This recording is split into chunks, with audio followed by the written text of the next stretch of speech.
Sa video na ito ay pag-uusapan po natin ang mainit na tanong dito sa mundo ni Shiba Inu.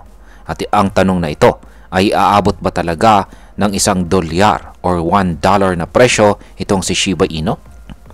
At ang kasagutan po sa katanungan na yan ay oo, si SHIB, ang meme coin na minsan ng kinatuwaan lamang pero ngayon ay bumabalik na po siya sa spotlight.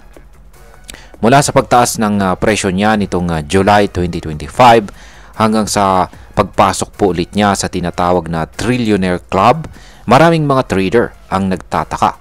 Posible ba talaga na si Shiba Inu ay maging $1 kada token? Pero teka, hindi lang ito simpleng hype. Sa video na ito ay ipapaliwanag po natin ang mga facts, data at technical analysis kung bakit tumataas si SHIB ngayon at kung bakit ang $1 na price target ay isang malupit na hamon. Kaya kung ikaw po ay isang Pinoy crypto trader na may SHIB holdings dyan or interesado ka po sa future nito, ayan, tutukan mo ang video na ito hanggang sa dulo. Pero bago po tayo magpatuloy ay pakibasa na lamang po muna ang disclaimer dito sa ibaba ng ating screen. Yan, simulan po natin sa kung bakit nga ba muling tumaas itong si Shiba Inu. Yan, itong July 3, si SHIB ay umakyat mula sa presyo niyang 40 digits 10.15 papunta po sa presyong 40 digits 17.44. Isa po itong napakalaking 72% na pagtaas mula po sa kanyang low or mababang presyo nitong nakalipas na buwan ng June. Ayan, June. Ibig pong sabihin nito ay may panibagong sigla na naman si SHIB at hindi lang ito basta maliit na rally lamang. Ayan. At hindi lang presyo ang umangat. Umabot na rin sa 1.2 trillion tokens ang na-trade sa loob lamang ng isang araw nitong June 30. Sa mundo ng crypto, ang ganitong klase ng volume ay palatandaan po ng tinatawag na renewed interest. Ibig sabihin ay maraming retail traders ang bumibili. Yan, nagsasalin at saka nag-recycle ng SHIB tokens sa kani-kanilang wallets. Maraming bagong pumapasok at posibleng may mga malalaking investors din na bumabalik. Yan, nabangkit po natin kanina yung Trillionaire Club. Yan, ano nga ba ang ibig sabihin naman ng Trillionaire Club na ito? Ito yung status na nararating po ng isang crypto token na may sobrang daming galaw. Ayan. Sa kaso na ito ay mahigit 1 trillion po ang transaction. Para kay SHIB, ito ay isang milestone na hindi po basta-basta. Ipinapakita po nito na buhay pa itong si Shiba Inu sa mata ng mga trader at malayo pa ito sa pagiging isang patay na meme coin. Ayan. Ngayon ay may pag-asa pa ba itong si Shiba Inu na umabot sa presyong $1? Ayan. Ngayon ay ito na po yung talagang tanong ng bayan. Aabot pa talaga si SHIB sa $1 kada token? Para masagot po ang katanungan na ito ay kailangan po nating pag-usapan ito sa mathematical na paraan.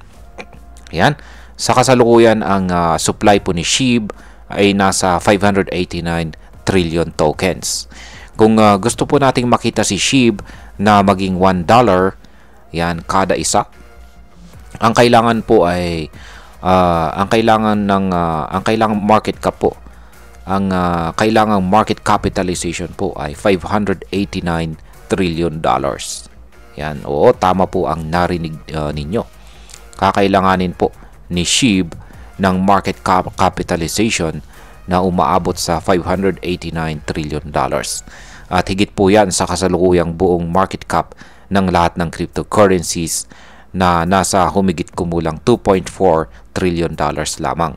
Ibig sabihin ay para mangyari po yan ay kailangang mas malaki pa si SHIB sa buong global financial market. At sa ngayon ay imposible pa ito.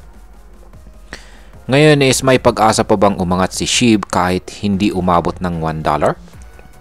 Ayan. Ang kasagutan po sa katanungan na ito ay oo, may pag-asa naman. Hindi man realistic ang $1 na price target sa ngayon, ay may mga technical indicators po na nagpapakitang may momentum pa rin itong si SHIB. Dito po sa technical chart na ito, ayan, daily chart time frame po ito ni SHIB USDT, ay makikita natin na siya po ay, ang kasalukuyang presyo po ay nakatawid or nalampasan niya ang tinatawag na 26-day EMA or exponential moving average. Ang ibig pong sabihin nito ay may short-term strength po siya or short-term na lakas na hindi natin nakita simula pa noong nakalipas na buwan ng May. Ngunit may mga resistance levels din na kailangan po niyang malampasan. At nandyan po ang 50-day EMA sa presyong 40 digits 1905 at ang 100-day EMA sa presyong 40 digits 1948. Kapag nabasag po yan ay pwede po tayong umasa na sa next target ay nasa mga presyong 40 digits 2130. Hindi man ito $1, pero sa trading, ang bawat decimal ay may halaga, lalo na kung malaki ang hawak natin. Ayan, pag-usapan naman po natin ang burn rate at saka adoption sa pagtaas ni SHIB. Ayan. Maraming umaasa sa burn mechanism ni SHIB. Ito po yung proseso ng unti-unting pagtanggal ng tokens sa sirkulasyon para tumaas ang value.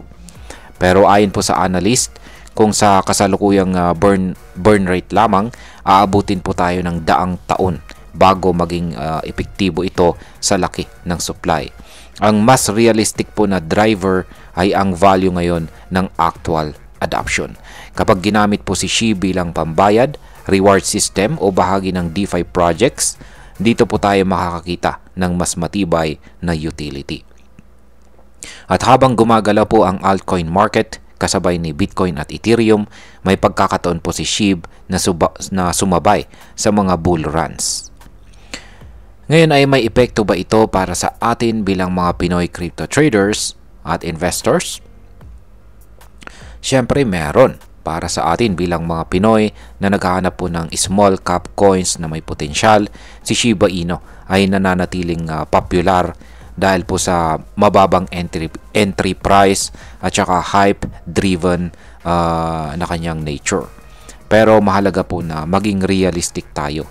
Hindi po porke tumataas ngayon ay magpapadala na tayo sa hype. Ang $1 po na goal or target ay hindi imposible. Pero sa ngayon ay malayo pa ito sa katotohanan. Kung meron ka pong SHIB holdings, maganda pong bantayan ang mga susunod na galaw sa kanyang presyo. Lalo na kung makakapanik po siya sa mga major resistance levels. Ayan. At kung plano po nating bumili, siguraduhin alam po natin ang risk dahil sa sobrang laki ng supply nito. Bilang panghuli, ang masasabi ko naman tungkol dito ay para sa akin si SHIB ay parang isang dating komedyante na biglang naging seryoso. Nakakatawa noong una pero ngayon ay may sinusubukang patunayan. Ang pagbalik po niya sa Trillionaire Club ay malinaw na sinyales na hindi pa tapos ang kanyang kwento. Ngunit bilang isang trader o investor, dapat ay hindi lang tayo umaasa sa hype or FOMO. Dapat po tayo maging matalino, mag-research at intindihin ang real value sa likod ng bawat paggalaw ng presyo. Kaya mga ka-crypto, bantayan po natin itong si SHIB, hindi dahil sa gusto nating makita siyang maging $1 kaagad, kundi dahil gusto po nating malaman kung may tunay ba siyang pag-asenso sa crypto ecosystem.